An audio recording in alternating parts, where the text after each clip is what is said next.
Hi, I'm Bart Hanson. I'm the owner and operator of CrushLivePoker.com. The following hand comes from our call-in show that we record at 4:45 p.m. Pacific Time every Monday. If you want to call in your hand, check out the phone number in the description. This is at a social gaming club in Portland. We're playing 5-5. Okay. Game starts at a 1,500 cap, but Okay. it quickly transitions to match the stack. Okay. But this is very early on in the game, within probably the first hour. But this is true no limit, none of this spread limit garbage, right? Correct. Okay. Correct. Yeah. Not like Arizona Or Washington or whatever. Actually, Washington. Yeah. Anyhow, player under the gun, just open limps for 5, and this guy is someone who I have very little to almost zero experience with. But on the other hand, he's pretty well known around the area as being a pretty accomplished no-limit player, which kind of sounds weird starting off by saying he open limps under the gun, but, that being said, we'll move on. Okay. So he open limps, MP limps. I'm on the button with King 10 of diamonds and make it 30. Okay. Small blind folds, big blind who actually plays a lot of limit hold'em with me and very little no limit hold'em, makes the call, as do both the limpers. And by the way, so what's the effective stacks here? I know you said it was 1,500 match stack, but... Right, effective stack is 1,700. Okay. And that's me, main villain covers. Okay, so 4 ways. You have the pre-flop lead with King 10 of diamonds on the button. 2 limpers, you make it 30. Big blind calls, limpers call. Right? Correct. Okay. Correct. So we got about 120 in the middle. Yep. Flop comes 8 of clubs, Jack of spades, Mm-hmm. Queen of spades. So you are up and down, open-ended. Queen of spades, Jack of spades, 8 of clubs. You've got King 10. Before you even say anything, my initial reaction here is if it gets checked to me, I want to check this back quite a bit. This is a good example sometimes with King 10 on Queen Jack connected.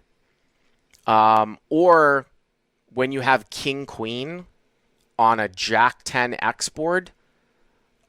A lot of times I like not betting my draw in a multi-way pot there with a lead. And I'm talking about usually like with 4 more, 3 plus people, you know what I mean? I would agree. I think check back at a much higher frequency than betting that flop. Yeah. But nonetheless, under the gun limper. Okay. Now leads for 75. So the limper leads for 75. So the big blind checks. Limper bets 75. And you said that he was one of the more competent players, right? Yeah, he's got a lot of respect around the area. And like I said, I have probably less than 50 hours total in my life with him, maybe even half of that. Okay. But, I don't know much of his tendencies. He leads for 75, OMC in middle position who overlimped, folds. Okay. It's on me. I think pretty much no option here but call. Yep, hero calls. Okay. I call big blind, also calls. Okay. So we go 3 ways to the turn. So it's about, what, 345 or something like that? Is that right? Yes. Okay. Turn is a offsuit 4. Okay. You with Big me? blind check. Okay. Big blind checks. Under the gun continues for 175. Okay. So 175 into 345. So the pot is about 520, 175 for you to call. So you're getting about 3 to 1. Obviously, I'm getting a price, but with a player behind who, obviously his range is fairly wide here. Probably weighted more towards flush draws, but obviously can have some pairs and such. How do you proceed here? I mean, I would still call here with this type of stack depth. I mean, you do have a draw to the nut type of hand. There's also a possibility here that you could cooler somebody with a 9. So if this guy actually flopped like 9-10, if the big blind has like a hand, that has a 10 in it, like a jack 10 or a queen 10 or something like that, if a 9 were to come out, there's a pretty high frequency of coolering. You're also in position here too. So it's like one of these spots where if this one was close and let's say, for example, you were out of position and it went bet call and somehow like you had closed the action with king 10 or something like that in the blind, you might consider folding at that point because how are you going to play off rivers? You know what I mean? But Right. here, because you're in position, you're still getting a decent price. Like if the ace of spades comes or the 9 of spades comes and it gets checked to you, I mean, I think you still bet.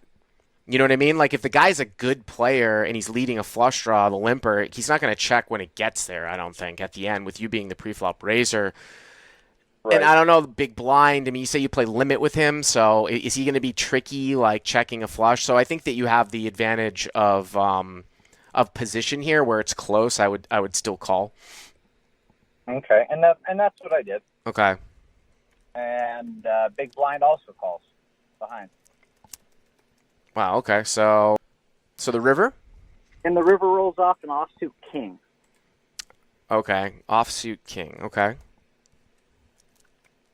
And now big blind bets really small. He bets 225. I mean, excuse me, under big blind bets 225. Okay. Big blind check. I was going to say that would be weird. So limper bets 225 here. So basically about a quarter pop bet on the river. boy, I mean, I think I would probably. I mean, just my gut reaction because you've got to.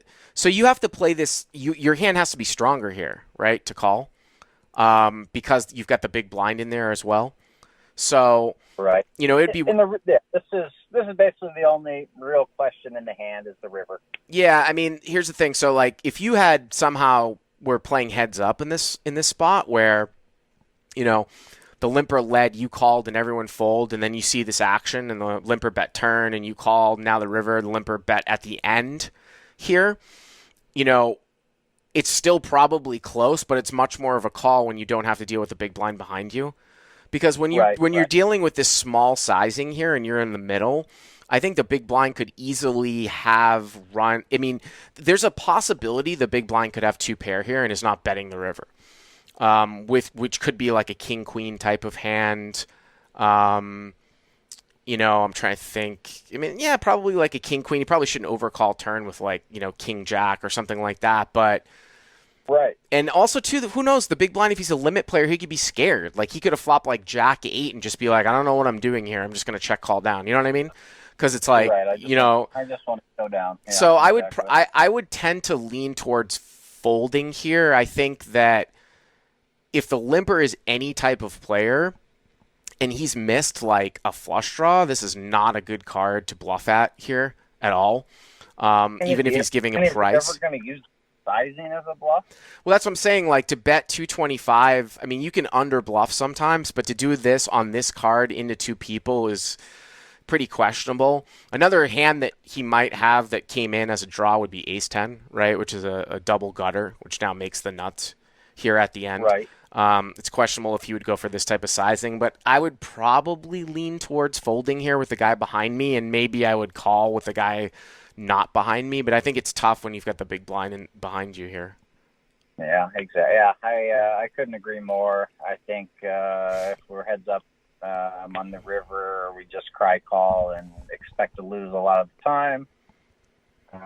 With the big blind still in there, makes it even more of a fold, I think. So what ended up happening?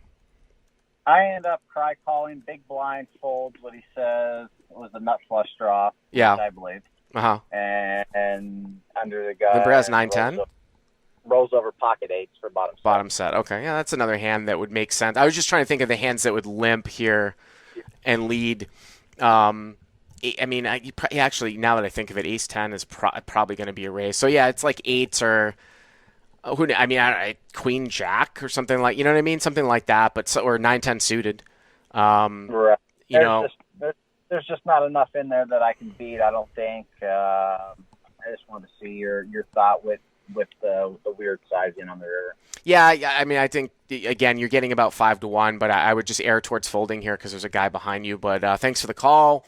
Love those limit games. We're gonna go to our last caller here. By the way, 602 is gonna be up next here in a second. I just want to read a comment here in the live chat from Volcano High, who says that there is this whole show is strange. The 1-2 players who call in usually seem to be more aware than I give my player pool credit for, but Bart still looks down on 1-2. I don't look down on 1-2. I just can't. Usually there's going to be a bunch of players in there that are going to be less experienced, that are going to be more recreational. So you have to make that adjustment, which means that you can't make really big folds. Like you can't do something to feign some sort of weakness like the first guy did in the on the top of the show with the ace of clubs, and then kind of be scared of monsters under the bed when somebody basically takes aggressive action. And you also can't really fold absolute strength hands either. Like you can start to fold them at the mid stakes levels because there's always going to be a spaz factor, and people don't necessarily understand the actual true value of the hand. Hey guys, if you like what you've seen here, please click on the subscribe button and you'll get notified every time we put up a new video. And if you want to check out crushlivepoker.com for the first month free, use the code YTA200. Click on the link right there.